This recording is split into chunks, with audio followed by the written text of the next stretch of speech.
Hello, je te retrouve dans cette vidéo afin de te parler des différentes méthodes de récupération.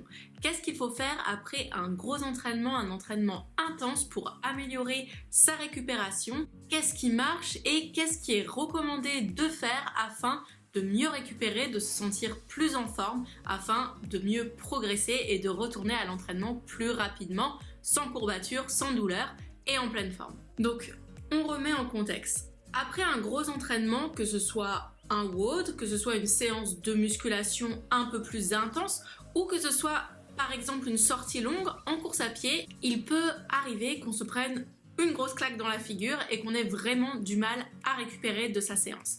C'est-à-dire qu'on aura des grosses courbatures, on aura des tensions musculaires, les trigger points, ce sont comme des nœuds musculaires qui sont assez localisés et douloureux évidemment, ou alors on sera tout simplement fatigué, on aura du mal à récupérer, parfois même ça peut amener des difficultés à l'endormissement et là c'est un cercle vicieux parce que si on ne dort pas bien, forcément on ne va pas bien récupérer. Je vais pas t'expliquer exactement qu'est-ce que c'est la fatigue dans cette vidéo, car ça fera l'objet d'une autre vidéo pour t'expliquer vraiment qu'est-ce que c'est la fatigue, que je mettrai en fiche une fois qu'elle sera réalisée. En tout cas ici on va en distinguer deux. Il y a la fatigue perçue, la fatigue mentale. C'est la fatigue qui peut être influencée par notre état émotionnel, notre environnement, la façon dont on a dormi. Par exemple, parfois le matin, on se réveille et on est déjà fatigué. Ça peut être influencé donc par notre travail, par nos relations sociales actuelles. Ça peut être même influencé par la météo. Ça nous est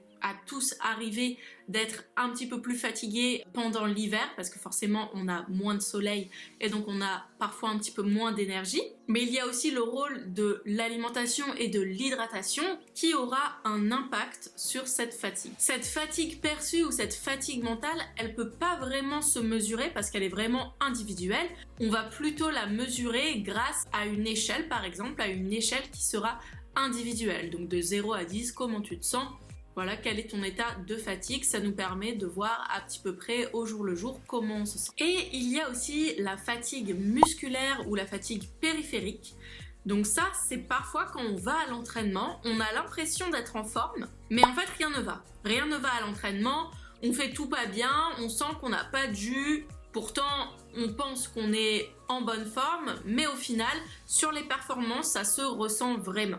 En général, les deux états sont plutôt corrélés, mais il arrive qu'on puisse se croire en forme, qu'on puisse se sentir en forme, et qu'au final, sur nos performances, si on vise vraiment un certain niveau, ou si on a déjà un plan établi et qu'on n'arrive pas à faire ces performances, c'est que la fatigue périphérique, la fatigue musculaire vient prendre le devant sur notre état de forme actuel. Et ça, c'est parce que les fonctions contractiles de nos muscles sont endommagées. C'est-à-dire qu'elles n'ont pas encore récupéré et du coup, l'activation musculaire se fait beaucoup moins bien. Et c'est pour ça qu'on ne se sent pas en forme à l'entraînement spécifiquement.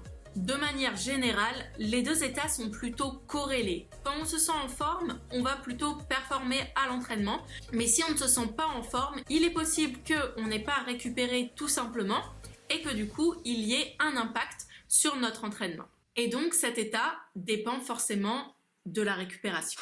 Mais du coup, qu'est-ce qu'on fait pour récupérer? Est-ce qu'il faut rester affalé sur le canapé et attendre que la récupération se passe? Ou faut-il aller chercher la récupération active ou diverses méthodes de récupération? On va faire une toute petite parenthèse. Donc, parler de ce sujet, ça m'a permis aussi de me pencher sur tout ce qui était littérature scientifique grâce à la formation de Mathias Soulol qui décortique vraiment les méthodes de récupération qui marchent ou pas. Donc grâce à des analyses, certains scientifiques ont pu établir selon des marqueurs de performance, donc par exemple force maximale, force puissance, puissance moyenne et vitesse de propulsion, si grâce à certaines méthodes, les performances étaient impactées positivement par la méthode de récupération. Mais la perception de la fatigue peut jouer un rôle important dans notre capacité à ressentir l'état de récupération. Donc les scientifiques ont pu contrôler si certaines méthodes de récupération aidaient à améliorer la performance suite à ces méthodes et les résultats sont peu concluants. Est-ce que c'est pour ça qu'il ne faut rien faire et donc laisser la récupération se faire en restant affalé sur son canapé. Mon avis est que cela dépend de chacun évidemment. Il faut savoir qu'il y a l'état de récupération et le processus de récupération qui va permettre au corps de retrouver son homéostasie, donc son équilibre, afin de s'adapter, de surcompenser et de revenir à l'entraînement plus fort pour trouver la progression et pour renouveler la capacité à performer. Il faut vraiment, je pense, prendre en compte l'effet individuel, ce que ça te procure à toi personnellement d'appliquer certaines méthodes de récupération.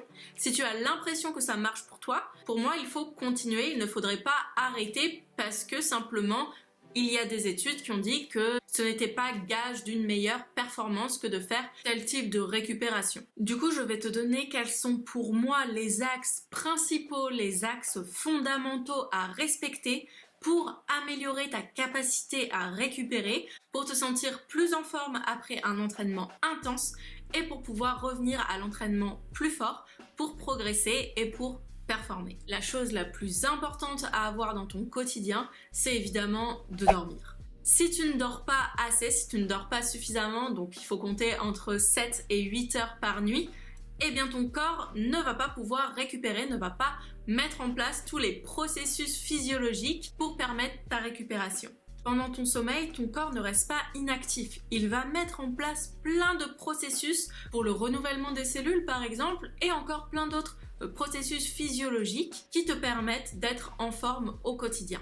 Évidemment, il y a aussi l'alimentation. Une alimentation de qualité, c'est gage aussi de récupération. Forcément, si tu donnes à ton corps ce dont il a besoin, il sera en capacité de récupérer, resynthétiser le glycogène et aussi de faire la synthèse protéique afin de retrouver l'état d'équilibre interne, afin de retrouver l'homéostasie de ton corps. Ensuite, il faut savoir que rester à ne rien faire, rester complètement affalé dans ton canapé, ça te met dans un état d'inertie qui peut au final prolonger cet état de fatigue, qui peut aggraver cette sensation de fatigue. On reste engourdi, on se sent pas super bien. Je fais évidemment une généralité, ça dépendra des personnes, mais parfois ça fait plus de mal que de bien que de rester allongé dans son canapé à rien faire. Et c'est là qu'on induit le processus de récupération active qui certes n'est pas validé comme méthode de récupération par les analyses scientifiques, mais qui peut-être va te permettre toi de te sentir mieux. Personnellement, après mes entraînements, je prends toujours le temps de faire quelques mouvements pour retrouver un état de calme plutôt que de passer directement de l'entraînement à ma vie de tous les jours, à mes activités quotidiennes. Et j'essaie aussi d'inclure dans ma journée, donc en général c'est en fin de journée, quelques mouvements de pilates, quelques mouvements juste de mobilisation articulaire. Donc c'est juste du mouvement pour bouger un petit peu, remobiliser mes articulations si par exemple je suis restée longtemps assise ou longtemps debout statique. Ça me permet vraiment de retrouver une sensation de bien-être et de liberté dans mes articulations et dans mes muscles. Ce qui est bien aussi, et la chose à laquelle on ne pense jamais, c'est vraiment d'avoir des moments où on va respirer. On va prendre le temps de respirer parce que la respiration va nous permettre d'activer le système parasympathique qui va permettre aussi d'enclencher cet état de repos de notre cerveau. Donc c'est vraiment hyper important. Vous pouvez le faire partout, vous pouvez le faire chez vous, au bureau, assis, allongé, debout. Juste prenez le temps, fermez les yeux et respirez profondément. Ça va vous faire du bien et ça ne prend vraiment pas longtemps. Ensuite, j'ai une technique que j'affectionne particulièrement mais que tout le monde ne va pas apprécier. C'est les bains froids. Moi, j'adore aller dans le lac me baigner. Donc en hiver, en automne, l'été aussi, mais l'été il fait plus chaud forcément. Mais même en hiver, j'adore aller prendre des bains froids. Donc forcément quand il fait beau, parce que s'il fait pas beau, c'est vrai que je prends moins de plaisir. Mais j'essaie de toujours avoir une fois par semaine ou une fois toutes les 2 semaines, ce moment où je vais au lac me baigner. Ça me fait beaucoup de bien. Et si je ne peux pas me baigner, je prends de temps en temps des douches froides. Ça fait vraiment du bien. Pour moi en tout cas, je trouve que ça a vraiment un effet régénérateur. Ensuite, c'est hyper individuel. Certaines personnes ne vont pas supporter. Moi, je conseille d'essayer parce que c'est vraiment quelque chose qui change un petit peu de la routine quotidienne. Donc, pourquoi pas essayer simplement pour voir si cela nous convient ou pas. Autrement, il y a forcément les douches chaudes ou les bains chauds, ça fait aussi beaucoup de bien au niveau musculaire, donc pourquoi pas de temps en temps faire ça. Le mieux, c'est même d'incorporer un peu de sulfate de magnésium dedans, ça va venir détendre les muscles, ça fait du bien. On en sort en général assez reposé. N'hésitez pas aussi à me dire en commentaire si vous voulez que je vous montre quand je vais me baigner au lac. Donc moi j'aime bien faire ça. En plus en ce moment j'essaie de convaincre quelques amis de venir avec moi, c'est super chouette. Ça nous fait vraiment passer un bon moment.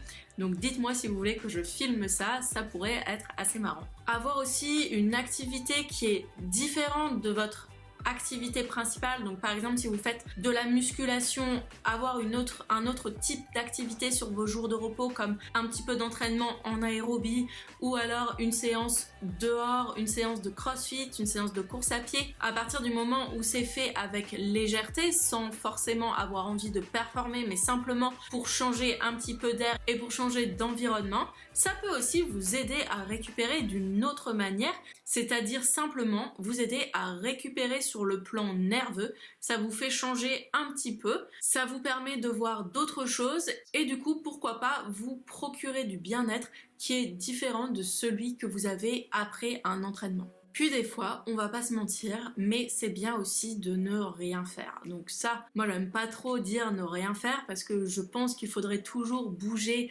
un petit peu dans sa journée. Donc voilà, une grande marche. Si on ne fait pas d'activité physique, le mieux c'est de faire quand même un petit peu de pilates, un petit peu de mouvement ou un petit peu de yoga, une grande marche. Juste quand même bouger, avoir le corps en mouvement. N'oubliez pas que c'est super important. Parfois on croit que ne rien faire ça va nous faire du bien, mais en fait ça va être pire. Donc voilà, comme je vous l'ai dit, n'oubliez pas de bien vous écouter et d'essayer quand même d'incorporer du mouvement dans votre journée. On est de plus en plus sédentaire au quotidien et je pense qu'on n'a pas assez de mouvement dans notre journée. Donc pour moi c'est quand même essentiel d'avoir ces petits moments où on va bouger.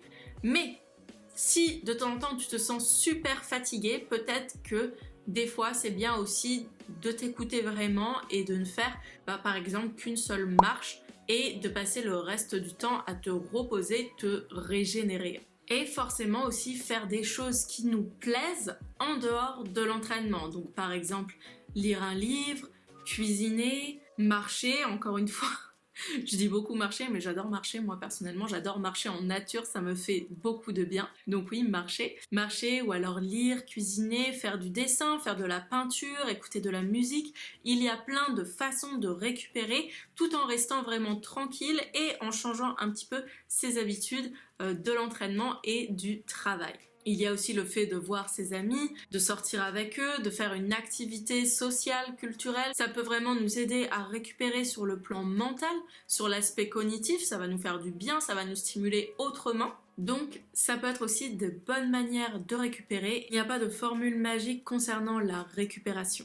Donc tu pourras toujours essayer plusieurs méthodes et voir celle qui te convient le mieux. N'hésite pas à me dire si j'ai oublié de citer une méthode de récupération que tu connais et que tu utilises. Quelle est ta méthode de récupération préférée? Ça m'intéresse de savoir. Si pour toi il y a des choses qui fonctionnent et s'il y en a qui ne fonctionnent pas. N'oublie pas que la récupération c'est un processus physiologique mais c'est aussi un état mental, un état corporel. On peut se sentir en forme sans avoir récupéré et on peut se sentir fatigué alors que le corps, le muscle a récupéré. Donc voilà, j'espère que cette petite vidéo sur la récupération t'a plu. Oublie pas s'il te plaît de me laisser un petit commentaire, dis-moi vraiment quelles sont tes méthodes de récupération préférées, dis-moi si tu veux que je te filme quand je vais au lac me baigner, ça peut être assez marrant. N'oublie pas aussi de t'abonner, moi ça peut beaucoup m'aider, donc si tu peux le faire, ça prend pas trop de temps normalement et je fais pas énormément de vidéos, j'en fais une par semaine, j'espère qu'elle t'intéresse. Et n'hésite pas à me dire s'il y a un sujet que tu aimerais que j'aborde, donc je m'entraîne vraiment à faire des vidéos.